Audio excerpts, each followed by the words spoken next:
안녕하세요. 슈퍼트레이더입니다. 이 남자는 단돈 100만원으로 투자를 시작해 100억을 만든 트레이더 마하7입니다. 마하7은 주식 투자대회에서 무려 20회나 우승을 했고 투자를 시작한 이후 20년 동안 연간 기준으로 단 한 번도 손실을 기록한 적 없다고 합니다. 이런 엄청난 투자 성과를 낸 마하7이 사용한 매매법은 바로 초단타 매매법인 일명 스캘핑 매매법이었습니다. 스캘핑은 매우 짧은 시간 동안 매수와 매도를 반복해 수익을 창출하는 매매법을 말합니다. 보통 초단타 매매라고도 하며 주로 초단위 또는 분단위로 한 번의 매매를 진행합니다. 이런 스캘핑 매매는 하루에 수십 번에서 수백 번씩 거래를 해서 단기적인 수익을 목표로 하는데요. 스캘핑 매매는 데이 트레이딩과 비슷하지만 훨씬 짧은 시간에 매매를 한다는 차이점이 있습니다. 데이 트레이딩을 하는 트레이더를 일반적으로 데이 트레이더라고 부르는데 스캘핑 매매를 하는 트레이더는 보통 스캘퍼라고 부릅니다. 이러한 스캘퍼는 한 번의 투자로 큰 돈을 버는 것이 아니라 짧은 시간에 여러 번 트레이딩을 해서 작은 이익을 누적시켜 큰 돈을 버는 트레이더입니다. 따라서 스캘퍼는 한 번 매매할 때 1%에서 3% 정도의 수익률을 목표로 하거나 그보다 적은 0.5% 정도의 수익률을 목표로 하기도 합니다. 일반적으로 스캘핑 매매법은 주식, 코인, 선물, 외환투자 등 대부분의 투자에서 널리 사용되는데 단순하고 효과적으로만 사용한다면 매우 수익성이 좋습니다. 그러나 스캘핑 매매법은 초보 트레이더가 따라하기에는 어려움이 있습니다. 왜냐하면 스캘핑 매매에서 가장 중요한 요소가 바로 트레이더의 빠른 판단 능력이기 때문입니다. 스캘핑 매매로 수익을 내기 위해서는 시장 움직임을 빠르게 예측하고 몇 초 또는 몇 분 사이에 매매를 할지 말지 판단에 실행해야 하는데 초보 트레이더가 이런 동물적인 빠른 판단 능력을 갖추기는 쉽지 않기 때문입니다. 그래서 오늘은 초보 트레이더들도 바로 실전 매매에서 적용할 수 있는 마하7 스캘핑 매매법 탑3를 알려드리겠습니다. 특히 마하7 같은 경우 스캘핑 매매법 중 눌림목 매매법을 선호했다고 하는데요. 이러한 눌림목 매매법은 상승 추세에서 일시적으로 단기 조정 구간이 발생하면 매수하는 방법입니다. 그래서 영상 후반부에는 마하7 눌림목 스캘핑 매매법도 알려드릴 테니까 영상 꼭 끝까지 시청해주세요. 자, 그럼 지금부터 마하7 스캘핑 매매법 탑3 본격적으로 알려드리겠습니다. 그 전에 24시간 편리하고 안정적인 수익이 가능한 슈퍼트레이더 자동 매매봇을 사용하고 싶으신 분들은 더보기 또는 고정 댓글 확인 후 문의해주세요. 첫 번째 매매법은 마하7 3 이평선 매매법입니다. 이 매매법은 일반 투자자들이 많이 사용하는 이동평균선 3개와 윌리엄스 프랙탈이라는 보조지표를 사용합니다. 스캘핑 매매는 일반적으로 1분봉, 3분봉 또는 5분봉 같은 분봉 차트를 많이 사용하는데 특히 이 중에서 1분봉을 가장 많이 사용합니다. 그럼 차트의 지표 설정을 하겠습니다. 먼저 차트 상단 지표를 클릭 후 지수 이동평균선을 입력 후 이평선 3개를 차트에 추가하겠습니다. 그 다음 설정의 인풋 탭에 들어가셔서 길이를 각각 20, 50, 100으로 설정합니다. 그리고 다시 지표에서 윌리엄 프랙탈 지표를 입력하고 차트에 추가하겠습니다. 그리고 설정의 인풋 탭에서 기간을 7로 설정하고 모습 탭에서 여기 쉐이프의 색상을 빨간색, 녹색 순서에서 녹색, 빨간색 순서로 변경하겠습니다. 이렇게 색상의 순서를 변경하면 차트를 읽기 더 쉽습니다. 이제 지표 설정이 끝났습니다. 차트를 보면 이렇게 지수 이평선 3개와 윌리엄스 프랙탈 지표의 화살표 모양의 매매 신호 표시가 있습니다. 이 매매법은 매우 간단합니다. 먼저 3개의 지수 이평선이 위에서부터 20, 50, 100 지수 이평선 순서로 정배열되어 있을 때는 롱 또는 매수 포지션에만 진입합니다. 반대로 위에서부터 100, 50, 20 지수 이평선 순서로 역배열 상태일 때는 숏 또는 매도 포지션에만 진입합니다. 그리고 매매 진입 신호는 윌리엄스 프랙탈 지표로 확인합니다. 캔들 차트 아래 녹색 화살표 신호가 나온다면 롱 또는 매수 포지션 진입 신호이고 캔들 차트 위에서 빨간색의 화살표 신호가 나온다면 숏 또는 매도 포지션 진입 신호입니다. 그럼 차트를 보면서 실전 매매에서 어떻게 이 매매법을 사용하는지 알려드리겠습니다. 먼저 롱 또는 매수 포지션 진입 조건은 가격이 상승해 20, 50, 100 지수 이평선 순서로 정배열 상태가 되는 구간에서 가격이 21 지수 이평선 아래로 내려갈 때까지 기다립니다.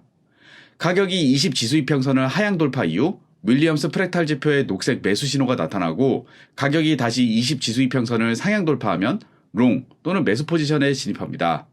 그리고 손절선은 50 지수 이평선 바로 아래에 설정하고 익절은 손절선 비율 대비 1.5배 비율로 설정하겠습니다.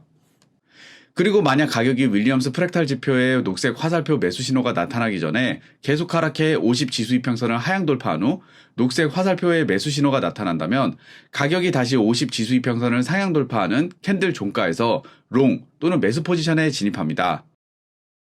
이번에는 손절선을 100일 지수 이평선 바로 아래에 설정하고 익절선은 손절선 비율 대비 1.5배 비율로 설정합니다. 스캘핑 매매법은 적은 수익을 계속 누적시켜 큰 수익을 만드는 매매법이기 때문에 손익비 비율을 너무 높게 잡지 마시고 수익을 짧게 실현하는 것이 좋습니다. 이 매매법을 사용할 때 한 가지 주의하는 점은 가격이 100일 이동평균선 아래로 하락한다면 하락 추세로 전환돼 가격이 계속해서 하락할 가능성이 크기 때문에 윌리엄스 프랙탈 지표의 녹색 화살표 신호가 발생해도 절대 매수하지 않습니다. 숏 또는 매도 포지션 진입 조건은 롱 또는 매수 포지션 조건에 반대로 생각하시면 됩니다. 가격이 하락해 100, 50, 20 지수 이평선 순서로 역배열되어 있는 구간에서 가격이 20일 지수 이평선 위로 올라갈 때까지 기다립니다.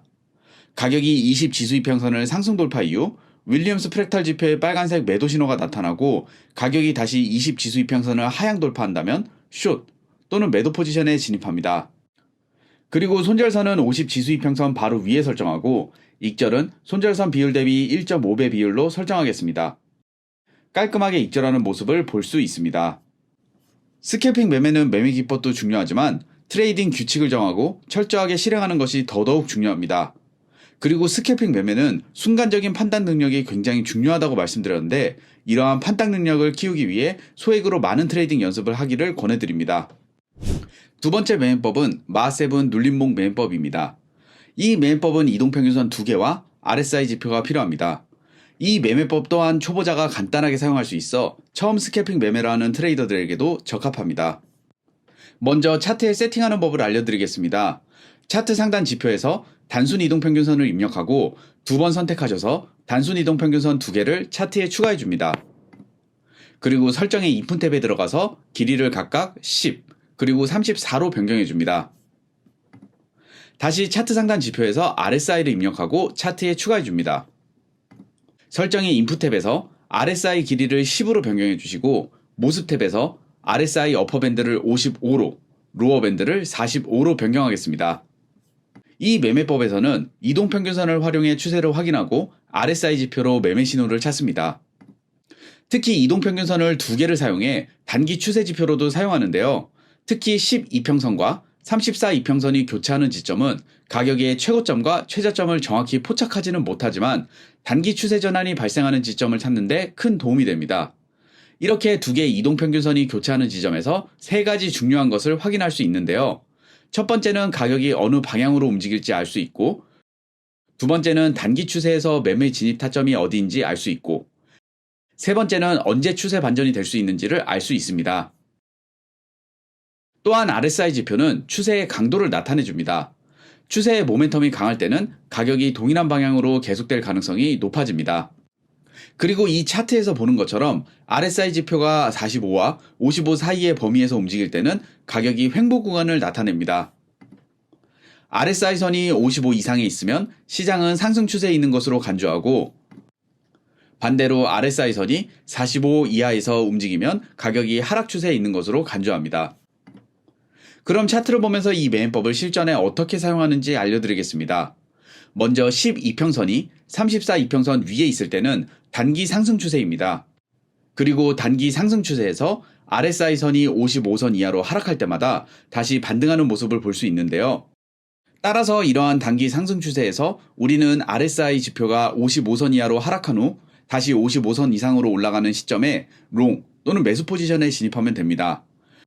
손절선은 직전 저점에 설정하고 익절은 손절선 비율 대비 1.5 비율로 설정합니다. 반대로 숏 또는 매도 포지션 진입은 먼저 12평선이 34 이평선 아래로 교차해 단기 하락 추세가 형성되는지 확인합니다. 이렇게 단기 하락 추세에서 RSI 선이 45선 이상으로 반등할 때마다 다시 하락하는 모습을 볼 수 있는데요. 따라서 우리는 RSI 지표가 45선 이상으로 상승했다가 다시 45선 이하로 하락하는 시점에 숏 또는 매도 포지션에 진입합니다. 손절선은 직전 고점에 설정하고 익절선은 손절선 비율 대비 1.5배수 비율 아래로 설정합니다. 이 매매법을 사용할 때 높은 승률을 가지기 위해서는 차트의 패턴을 확인해 매매 포지션에 진입하는 것이 좋습니다. 예를 들어 핀바 캔들, 장악형 캔들 패턴, 삼각형 패턴 등과 같은 특정 차트 패턴이 나올 때만 포지션을 진입하는 것입니다. 차트를 보면서 설명드리겠습니다. 이 차트를 보면 12평선이 34 이평선 위에 있어서 상승 추세를 확인할 수 있는데요. 단기 상승 추세에서 조정이 나와 RSI 선이 55선 이하로 떨어졌다가 다시 55선 이상으로 올라갈 때 강세 장악형 캔들 패턴이 발생하는 것을 볼 수 있습니다. 강세 장악형 캔들이란 두 개의 연속적인 캔들에서 첫 번째는 음봉이 나오고 두 번째는 첫 번째 음봉을 완전히 뒤덮는 양봉이 나오는 캔들 패턴을 의미합니다. 강세 장악형 캔들 패턴은 매도자가 약해지고 매수자가 시장을 장악하고 있음을 나타내기 때문에 신뢰도가 높은 매수 신호입니다.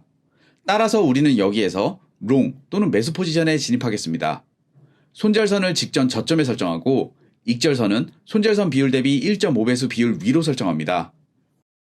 반대로 숏 또는 매도 포지션 진입은 일단 12평선이 34 이평선 아래에 있어 단기 하락 추세인지 확인합니다.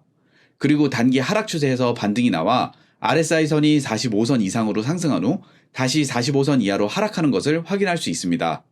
이때 우리는 약세 핀바 캔들 패턴을 확인할 수 있습니다. 약세 핀바 캔들은 윗꼬리가 길고 작은 몸통으로 구성된 캔들인데 높은 신뢰도의 매도 신호를 나타냅니다.